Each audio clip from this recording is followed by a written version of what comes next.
안녕하세요. 슬기로운 스테이블 코인 생활입니다. 오늘은 청취자분께서 남겨주신 댓글로 바로 한번 시작해 볼까 합니다. 폴리곤 에코시스템, POL에 대해 부탁드립니다. 항상 좋은 방송 감사합니다. 이런 요청을 주셨어요. 그래서 오늘 저희가 폴리곤을 아주 깊이 있게 한번 들여다볼 텐데요. 다만 폴리곤의 모든 것 이런 식으로 백과사전처럼 훑지는 않을 거고요. 저희 방송 색깔에 맞게 오직 스테이블 코인이라는 이 렌즈 하나로만 폴리곤을 철저하게 해부해 보겠습니다. 네, 아주 흥미로운 관점이 될 것 같습니다. 오늘 이 시간을 통해서 아마 여러분은 폴리곤이 단순한 코인이 아니라 거대한 결제혁명을 위한 레일을 어떻게 깔고 있는지 그 실체를 명확하게 보실 수 있을 겁니다. 그럼 바로 핵심으로 들어가 보죠. 결론부터 딱 말씀해 주신다면 스테이블 코인 관점에서 봤을 때 폴리곤은 지금 어떤 위치에 있다고 볼 수 있을까요? 한마디로 요약하면요. 폴리곤은 스테이블 코인 자체가 되려는 게 아닙니다. 그 스테이블 코인들이 실제 세상에서 돈처럼 굴러가게 만드는 이른바 정산 레일 경쟁에서 아주 중요한 플레이어로 지금 떠오르고 있는 거죠. 아, 정산 레일이요? 네. 이건 더 이상 크립토 시장 안의 이야기가 아니고요. 실물 경제의 돈의 흐름을 블록체인 위로 가져오려는 훨씬 큰 그림의 일부라고 보시면 됩니다. 정산 레일이라는 키워드가 굉장히 흥미롭네요.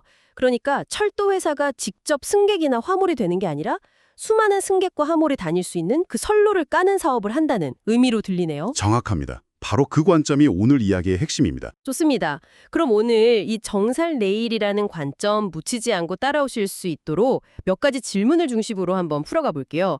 우선 왜 매틱이 POL로 바뀌었는가? 이게 단순한 이름 바꾸기가 아니라는 점을 짚어봐야 할 것 같고요. 네, 아주 중요하죠.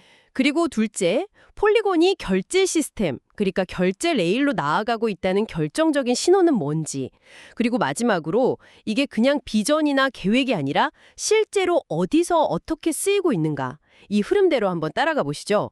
그럼 첫 번째 질문부터 던져보겠습니다.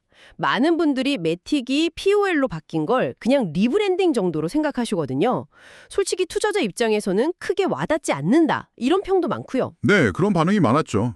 이 매틱이라는 강력한 브랜드를 버리면서까지 얻으려는 게 대체 뭘길래 이걸 역할의 변화라고까지 평가하시는 건가요? 네, 바로 그 지점이 가장 흔한 오해이자 가장 중요한 포인트입니다.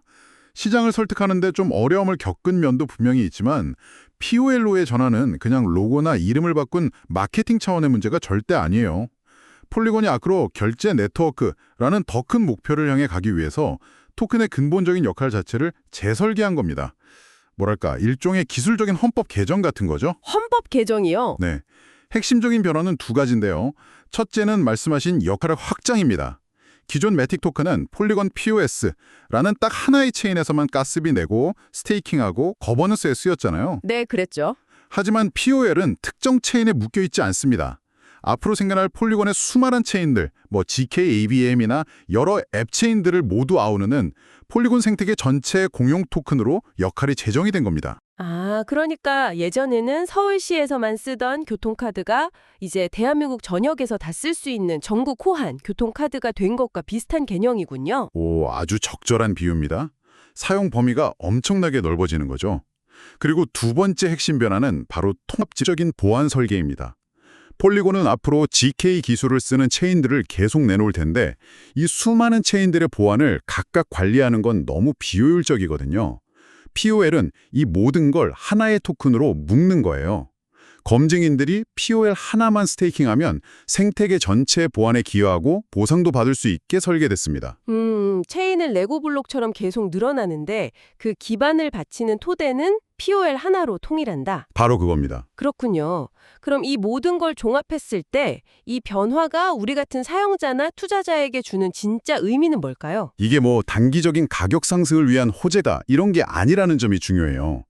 이건 폴리곤이라는 회사가 앞으로 무엇으로 어떻게 돈을 벌 것인가에 대한 장기적인 사업 계획서를 시장에 공개한 것과 같습니다. 아, 비즈니스 모델을 선언한 거다? 그렇죠. 우리 비즈니스 모델은 더 이상 단일 체인 수수료가 아니라 수많은 체인들을 연결하고 지원하는 네트워크의 네트워크, 즉 거대한 결제 인프라 사업이다. 이걸 공식적으로 선언한 셈이죠. 알겠습니다. 좋은 설계도만으로는 부족하죠? 이 결제 레일 위에 실제로 달려야 할 열차. 그러니까 스테이블 코인 자체에 대한 이야기도 중요할 것 같은데 여기서 네이티브라는 개념이 왜 그렇게 핵심적인 건가요? 스테이블 코인을 다룰 때 네이티브랑 브릿지 버전을 구분하는 건 정말 생명과 직결된 문제입니다. 그렇게까지 중요한가요? 네. 비유를 하자면 한국은행이 직접 발행한 진짜 10,000원짜리 지폐가 있고요. 은행에 10,000원을 맡기고 받은 10,000원짜리 상품권이 있는 거예요. 브릿지 버전 스테이블 코인이 바로 이 상품권 같은 겁니다. 예를 들어 이더리움에 있는 진짜 USDC를 어딘가에 맡겨두고 폴리곤에서는 그냥 나 저쪽에 USDC 맡겨놨어 라는 증표, 즉 랩트 토큰만 가져와서 쓰는 방식이거든요. 아, 그러니까 원본은 다른 금고에 있고 여기서는 그 영수증만 가지고 거래하는 셈이군요. 생각만 해도 좀 불안한데요? 맞습니다. 이 방식의 가장 큰 문제가 구조적으로 상대방 리스크가 항상 따라붙는다는 거예요. 자산을 연결해주는 브릿지가 해킹당할 수도 있고 원본 자산을 보관하는 기관에 문제가 생길 수도 있죠. 실제로 브릿지 해킹 사고는 정말 많았잖아요. 그렇죠. 결제나 정산처럼 안정성이 생명인 영역에서 이런 리스크는 정말 치명적입니다. 그런데 폴리곤에서 아주 큰 변곡점이 있었습니다. 바로 스테이블 코인 발행사 서클이 폴리곤 POS 체인에서 USDC를 네이티브로 직접 발행하기 시작한 겁니다. 아, 상품권이 아니라 진짜 현금을 직접 찍어내기 시작했다? 맞습니다. 이제는 다른 곳에 자산을 맡길 필요 없이 폴리곤 체인 자체가 USDC의 고향 중 하나가 된 거죠. 이 변화 이후에 기존의 불안하게 브릿지 버전을 쓰던 자금들이 안전한 네이티브 버전으로 대거 넘어오는 거대한 흐름이 만들어졌습니다. 그렇다면 이 네이티브 USDC 지원이 주는 메시지는 명확하군요. 우리 레일 위에는 이제 상품권 열차가 아니라 진짜 현금 수송 열차가 다닙니다. 라고 선언하는 것과 같네요. 네, 메시지는 아주 단순하고 강력합니다. 결제와 송금을 위한 진짜 레일은 임시방편인 브릿지 방식으로는 한계가 명확하고 네이티브 방식이 필수적이다. 특히 리스크에 극도로 민감한 기업이나 핀테크 기관들이 블록체인 결제를 도입하려고 할 때 브릿지 자산을 기반으로 시스템을 만들려는 것은 단 한 곳도 없을 겁니다. 그렇죠. 당연히. 네이티브 지원은 그들에게 이제 안심하고 우리 레일 위로 올라오세요 라는 가장 확실한 신호를 보내는 거죠. 좋습니다. 이제 폴리곤이 왜 토큰의 역할을 바꾸고 왜 네이티브 스테이블 코인에 집중했는지 큰 그림이 명확해지네요. 하지만 단순히 네이티브 USDC를 지원하는 것만으로는 부족할 것 같아요. 경쟁자들이 워낙 많으니까요. 폴리곤이 이 결제 시장을 장악하기 위해 준비하고 있는 더 큰 그림, 결정적인 한 방은 뭘까요? 바로 그 지점이 오늘 논의의 하이라이트입니다. 폴리곤은 단순히 블록체인이라는 인프라만 제공하는 경쟁에서 벗어나서 아예 결제 비즈니스에 필요한 모든 부품을 한 번에 제공하는 종합 솔루션을 내놓겠다고 선언했습니다. 그 이름이 바로 오픈머니 스택, OMS입니다. 2026년 1월 런칭을 목표로 하고 있죠. 오픈 머니 스택. 이름만 들어서는 조금 추상적인데 구체적으로 어떤 것들이 포함되는 건가요? OMS는 결제 비즈니스를 시작하려는 기업이 겪는 모든 문제를 한 번에 해결해주는 일종의 올인원 키트라고 생각하시면 쉬워요. 여기에는 총 6가지 핵심 구성 요소가 포함되는데요. 첫째, 지갑. 사용자가 복잡한 과정 없이 쉽게 들어올 수 있는 입구를 제공하고요. 둘째는 크로스체인 결제. 폴리곤뿐만 아니라 다른 블록체인과도 자연스럽게 돈을 주고받게 합니다. 셋째, 온오프램프. 법정화폐랑 암호화폐를 손쉽게 환전할 수 있는 통로를 열어주고요. 넷째, 유동성 라우팅. 흩어져 있는 자금을 가장 효율적인 경로로 찾아 이동시키는 기술입니다. 그리고 다섯째가 컴플라이언스. 각국의 복잡한 규제를 준수할 수 있는 솔루션을 내장하고요. 마지막으로 여섯째, 최종 정산. 거래를 안전하게 마무리하는 기능이죠. 계획은 정말 거창한데 솔직히 좀 비현실적으로 들리기도 합니다. 지갑, 온오프램프, 컴플라이언스. 이 중 하나만 해도 거대한 산업인데 폴리곤 재단이 이 모든 걸 직접 다 하겠다는 건가요? 너무 욕심 부리는 것 아닌가 하는 의문도 드네요. 아주 날카로운 지적이십니다. 폴리곤이 이걸 다 직접 개발하겠다는 의미는 아니에요. 오히려 생태계 안에 최고 플레이어들을 모아서 하나의 표준화된 패키지로 묶어서 제공하겠다는 것에 가깝습니다. 아, 조립을 해서 준다? 네, 여기서 핵심은 전략의 전환이에요. 보통 블록체인 재단들은 우리 체인 빠르고 싸니까 와서 마음껏 개발하세요 이렇게 말하잖아요. 그렇죠. 와서 알아서 해라. 근데 폴리곤은 결제 비즈니스 바로 시작할 수 있게 필요한 부품 저희가 다 조립해서 드립니다 라고 말하는 겁니다. 아, 그러니까 자동차 회사가 엔진, 타이어, 차체를 따로 파는 게 아니라 그냥 바로 운전할 수 있는 완성차를 만들어서 판다는 거군요. 정확합니다. 스테이블 코인 결제는 단순히 토큰 하나만 휙 던져준다고 되는 게 아니거든요. 실제 돈의 흐름과 연결되려면 방금 말씀드린 지갑, 환전, 규제 준수 같은 복잡한 문제들이 다 해결되어야 합니다. 특히 여기서 컴플라이언스가 핵심이에요. 규제 문제요? 네. 기존 핀테크 기업들이 블록체인을 도입하지 못하는 가장 큰 이유가 바로 이 규제 문제거든요. 이걸 솔루션에 내장했다는 건 기술의 장벽이 아니라 비즈니스의 장벽을 허물겠다는 강력한 의지를 보여주는 겁니다. 정말 거대한 계획이네요. 하지만 이런 멋진 비전은 과거에도 많았잖아요. 중요한 건 그래서 이게 실제로 돈이 되고 있느냐일 텐데 이런 움직임이 실제 돈의 흐름으로 이어지고 있다는 구체적인 신호가 있나요? 아주 좋은 질문입니다. 비전만 있고 현실이 없으면 의미가 없죠. 다행히 폴리곤의 경우 이 비전이 현실화되고 있음을 보여주는 아주 의미 있는 실사용 사례들이 나타나고 있습니다. 두 가지만 딱 꼽아서 말씀드릴게요. 네, 궁금하네요. 첫 번째는 상점 결제 분야의 Shift4라는 기업입니다. 이곳은 전 세계 수많은 상점들의 결제를 처리해주는 글로벌 결제 대기업인데요. 이 Shift4가 폴리곤 위에서 스테이블 코인을 이용한 결제, 정상 플랫폼을 런칭했습니다. 그게 기존 카드 결제 시스템이랑 다른 핵심적인 가치가 뭔가요? 단순히 뭐 수수료가 싸다는 걸 말고요. 핵심은 은행 영업시간이란 제약을 깨뜨린다는 겁니다. 기존 시스템에서는 주말이나 공휴일에는 상점 주인이 돈을 정산받지 못하고 며칠씩 기다려야 하잖아요. 자영업자 입장에서는 이게 다 묶여있는 돈이거든요. 그쵸. 현금 흐름이 막히는 거죠. 이건 단순히 수수료가 싸다는 1차원적인 장점을 넘어서 기존 금융 시스템의 시간이라는 근본적인 제약을 깨는 겁니다. 자금 흐름의 속도를 완전히 다른 차원으로 끌어올리는 거죠. 은행이 문을 닫아도 돈은 계속 흐른다. 와, 주말에 묶여있던 자영업자들의 현금 흐름이 완전히 바뀌는 경험이겠네요. 정말 강력한 변화네요. 두 번째 사례는 뭔가요? 두 번째는 글로벌 급여 지급 즉 페이롤 분야의 토쿠라는 기업입니다. 이 회사는 전 세계 100개가 넘는 국가의 직원이나 계약직 근무자들에게 월급을 줘야 하는 기업들을 위한 서비스를 제공하는데요. 이 급여 지급 시스템을 폴리곤 위에서 스테이블 코인으로 운영하기 시작했습니다. 최근 발표에 따르면 연간 처리 규모가 10억 달러, 우리 돈으로 1조 원이 훌쩍 넘습니다. 1조 원이요? 1조 원이 넘는 월급이 스테이블 코인으로 폴리곤 위에서 지급되고 있다는 거군요. 이건 정말 스케일이 다 다르네요. 그렇습니다. 이 두 가지 사례가 주는 메시지는 명확해요.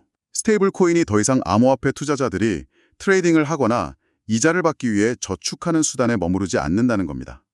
이제는 월급과 기업 간 정산이라는 실제 돈의 흐름, 경제의 가장 중심부로 깊숙이 파고들고 있다는 명백한 신호인 거죠. 아, 폴리곤은 바로 이 지점에서 코인판 이야기가 아닌 실물 경제 이야기 속에서 존재감을 키워가고 있는 겁니다. 알겠습니다. 비전과 현실이 함께 움직이고 있다는 걸 확인하니 그림이 훨씬 선명해지네요.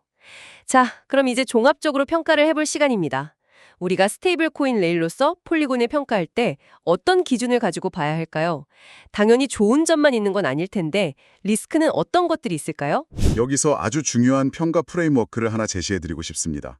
스테이블 코인을 평가할 때는요. USDC나 USDT 같은 스테이블 코인 자체의 등급과 그 코인이 달리는 레일, 즉 폴리곤이나 솔라나 같은 블록체인의 등급을 반드시 분리해서 봐야 한다는 겁니다. 아, 열차랑 선로를 따로 평가해야 한다? 맞습니다. 최고의 KTX 열차라도 선로가 부실하면 탈선할 수밖에 없으니까요. 폴리곤을 레일로서 평가할 때는 딱 세 가지 질문을 던져보시면 됩니다. 첫째, 네이티브 스테이블 코인을 제대로 지원하는가, 즉 위험한 브릿지에 대한 의존도가 낮은지를 보는 거죠. 네, 첫 번째. 둘째, 결제 스택이 완비되어 있는가, 지갑, 온오프램프, 컴플라이언스 같은 기능이 함께 제공되는지를 확인해야 합니다. 마지막 셋째, 의미 있는 실사용 사례가 있는가, 단순한 디파이를 넘어서 상점 결제, B2B 정산, 페이롤 같은 진짜 돈의 흐름이 일어나고 있는지를 봐야 합니다. 그 세 가지 질문에 빗대어 보면 지금 폴리곤은 점수가 꽤 높게 나오겠네요. 특히 최근 행보를 보면 세 가지 모두에서 점수가 계속 올라가는 방향으로 움직이고 있고요. 맞습니다. 하지만 당연히 리스크도 함께 봐야 합니다. 가장 큰 리스크는 의존성과 규제입니다. 레일의 규모가 커지고 그 위를 달리는 돈의 규모가 조 단위를 넘어서게 되면 네트워크 장애나 핵심 정책의 변경 혹은 Shift4 같은 주요 파트너의 이탈 리스크가 발생했을 때 그 파급 효과는 과거와는 비교할 수 없을 정도로 치명적일 수 있습니다. 그렇죠. 규모가 커진 만큼 리스크도 커지는 거니까요. 그리고 더 중요한 것은 역시 규제의 리스크입니다. 특히 기업 결제 시장은 규제와 컴플라이언스 문제가 한번 터지면 레일 전체가 멈출 수 있는 가장 큰 허들이거든요. 각국 정부가 스테이블 코인 송금을 어떻게 정의할지, 자금 세탁 방지 규정을 어떻게 준수할지 풀어야 할 숙제가 산더미죠. 바로 이 때문에 폴리곤이 아까 말씀드린 오픈 머니 스택에 컴플라이언스 솔루션을 아예 핵심 부품으로 포함시키려고 하는 겁니다. 아, 피할 수 없는 리스크니까 미리 대비하겠다. 네, 그런 셈이죠. 명확한 평가 기준과 리스크 분석까지 정말 유용하네요. 자, 이제 마지막으로 오늘 내용을 바탕으로 청취자분들이 실제 생활에서 적용해 볼 수 있는 실전 가이드를 좀 주시면 좋을 것 같습니다. 네, 폴리곤 위에서 스테이블 코인을 사용하실 때 스스로 점검해 볼 수 있는 5분 체크리스트를 제안해 드립니다. 딱 5가지입니다. 첫째, 내가 지금 쓰려는 USDC나 USDT가 네이티브 버전인지 아니면 브릿지 버전인지부터 확인하세요. 폴리곤 스캔 같은 익스플로러에서 토큰 컨트랙트 주소를 보면 쉽게 구별할 수 있습니다. 이게 가장 기본이에요. 둘째, 내 자금이 어디서 들어와서 어디로 나가는지, 즉 온오프램프 경로를 명확히 파악해야 합니다. 어떤 거래소를 통해 원화로 바꾸는지, 어떤 서비스를 통해 달러로 바꾸는지 그 경로의 안정성과 수수료를 미리 알아두는 습관이 중요합니다. 셋째와 넷째는 목적에 따라 갈리겠네요. 그렇습니다. 셋째, 만약 결제나 송금이 목적이라면 수수료, 거래 확정 시간, 그리고 대량 거래 시의 안정성을 꼭 체크해야 합니다. 소액 테스트를 먼저 해보는 게 좋고요. 넷째, 디파이가 목적이라면 스테이블 코인과 레일 자체의 리스크 외에 스마트 컨트랙트, 오라클, 청산 구조 같은 훨씬 복잡한 추가 리스크가 있다는 점을 반드시 인지해야 합니다. 이건 완전히 다른 차원의 문제입니다. 그리고 마지막 5번째가 가장 중요합니다.